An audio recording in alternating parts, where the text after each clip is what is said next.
Some songs are unforgettable. The melodies stick, the hooks land, and the choruses become part of your life. But sometimes the voice that makes the song is the one you've never learned the name of. Today we're diving into music's mystery duet partners, the hidden harmonizers and uncredited vocalists whose voices shaped massive hits while their names stayed in the shadows.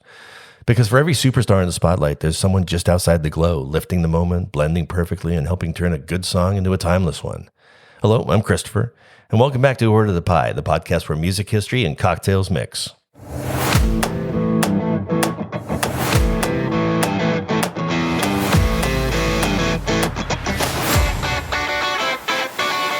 Let's begin with one of the most unexpected pairings of the 70s. Our love is alive, and so we begin. When Stumblin In hit the U.S. radio in 1979, listeners did a double take. Suzi Quatro, the leather-clad glam rocker, suddenly felt soft, smoky, and romantic. The song reached number 4 in the Hot 100, the biggest hit of her career. But right away, people asked, who's the guy singing with her? Here's the funny part. Almost no one in America recognized him. But first, a quick note on Suzi, because the contrast mattered. She was a pioneer for women in rock, a Detroit garage rock kid who broke big in the UK glam scene with hits like Can the Can and Devil Gate Drive.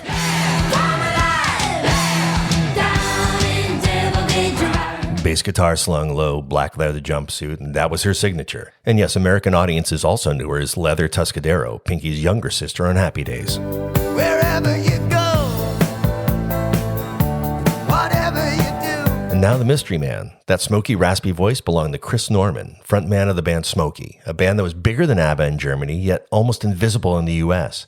They sold out arenas across Europe, but barely made a dent on American radio.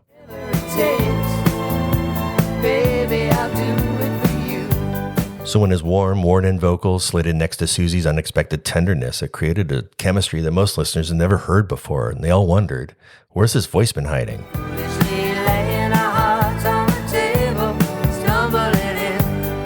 Producer Mike Chapman heard their tones together, put them in a room, and recorded the entire song in one take. It clicked instantly. And because Smoky never broke in America, Chris Norman's name barely got promoted, leaving listeners with one of pop's great mystery duet moments. So young.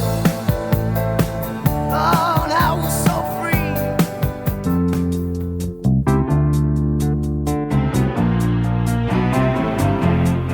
In 1976, Elton John was unstoppable. Hit albums, hit singles, a decade he absolutely dominated. Then came Don't Go Breaking My Heart, one of his biggest 70s hits, number 1 in both the US and the UK. Don't go breaking my heart.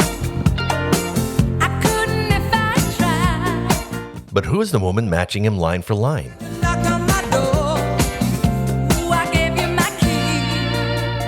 That was Kiki Dee, the first British woman ever signed to Motown Records, a powerful, expressive singer who spent more than a decade grinding through singles and albums, always just shy of a major breakthrough.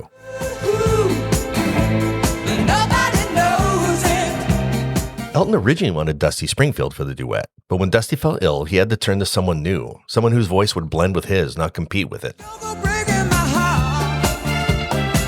I won't go breaking your heart. But Kiki Dee wasn't exactly an unknown. This is kind of cool. She already had a hit of her own with the Kiki Dee Band.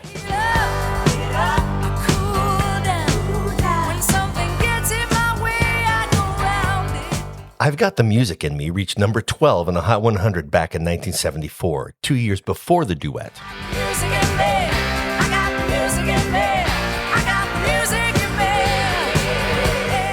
God, I love power chords. Anyway, I've Got the Music in Me reached number 12 in the Hot 100 back in 1974, 2 years before this duet. And that was her solo breakthrough, but the moment that truly put her in front of millions was the duet, and yet millions still didn't know her name. I was as wrong as I could be to let you get away from me. Never Gonna Let You Go, Sergio Mendes' biggest U.S. hit, reached number 4 in the Hot 100 charts back in 1983.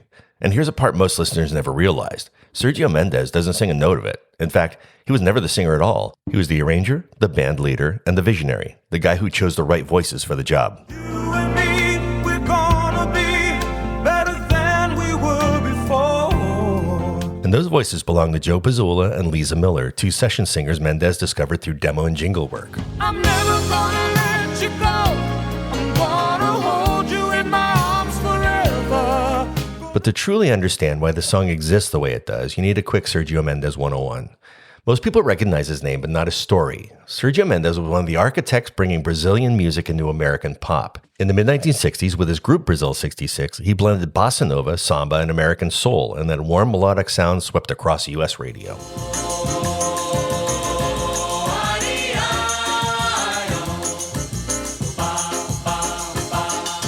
His version of Mas Que Nada became the first Portuguese language hit to break into American mainstream.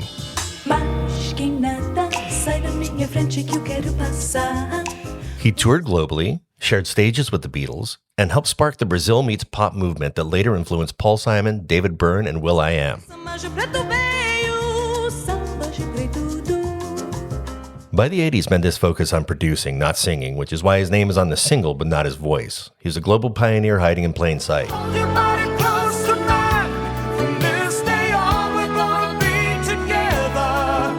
Billboard once called Never Gonna Let You Go the most modulating pop song ever written. More key changes than almost any hit in history, the Mount Everest of wedding singer nightmares.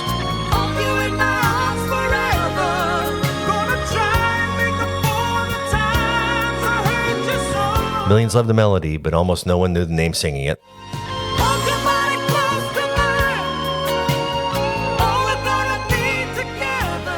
You call me from the room in your hotel. Phil Collins was everywhere in 1985, with Genesis, solo hits, movie soundtracks. And when White Nights needed a ballad, he delivered Separate Lives, a Stephen Bishop composition that went on to earn an Oscar nomination for the Best Original Song. You have no right to ask me how I feel. But who was that soaring female voice? That's Marilyn Martin, a Denver-born session singer who backed people like Stevie Nicks, Joe Walsh, and Tom Petty. I can't go on, just holding on to time. The twist to this song? They never recorded together. Their vocals were tracked separately, a studio-stitched duet that feels like a breakup conversation. Now that we're living separate lives. The record hit number 4, and it became Marilyn's biggest moment in the spotlight before she slipped back into the world of session work. A powerful voice heard by millions, but a name most never learned. Stop right there. I gotta know right now. Meat Loaf's Paradise by the Dashboard Light is one of rock's wildest duets. 8 minutes of teenage drama, Phil Rizzuto play-by-play, and full-tilt Broadway-level theatrics.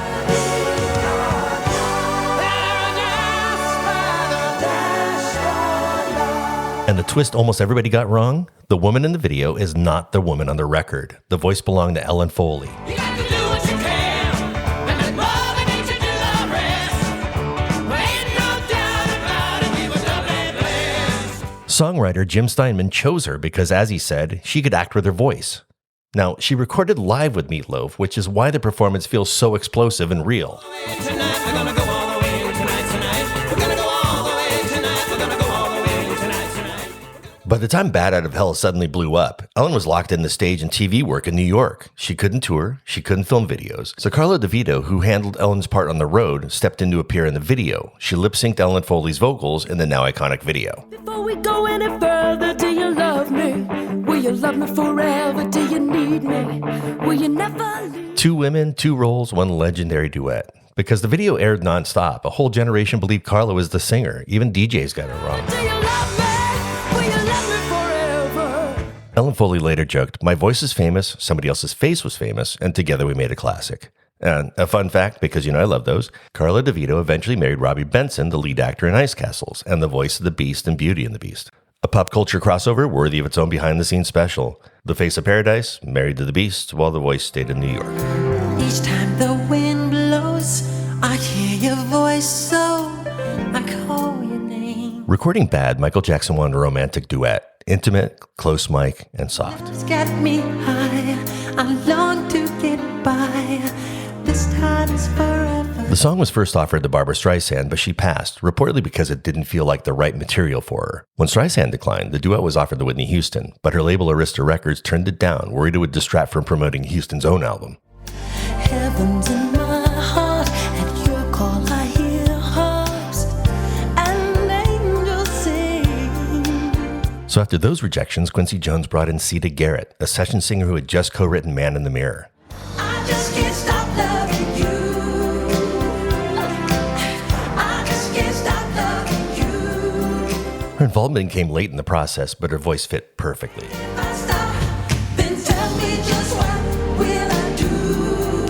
They recorded together in the booth, a rare move for Michael, matching phrases like actors sharing a close-up romantic moment. When morning awakes me, will you come and take me? In 1987, I Just Can't Stop Loving You debuted at number 1, and yet Sita was not credited on the sleeve. Not a misprint, not a mistake. The label just didn't include her name. Listeners spent months asking, who's the woman singing with Michael? Farewell to sorrow. This is my life, and I want to see you for all. Sita later said, I don't care about the credit. I cared that I got to sing with Michael. A voice heard everywhere, but a name hidden from view. I just can't stop loving you. Why do, girl? I just can't stop loving you. After an entire episode of perfect vocal pairings, it only feels right to raise a drink built on harmony. This week's cocktail is called a duet. In a shaker, add 1 ounce of your favorite mixing bourbon, 1 ounce of amaretto, half an ounce of fresh lemon juice, and half an ounce of simple syrup. Shake that with ice, and then strain into a rocks glass over fresh ice. Garnish with a lemon twist, and you're done. 2 voices, 1 blend in cocktail form. So the next time one of these hits comes on, remember, some of the most unforgettable moments in pop music don't come from the stars at all, but from the voices standing right beside them. The names you never knew, singing the parts you'll never forget. Here's the loud riffs, quiet sips, and the stories in between.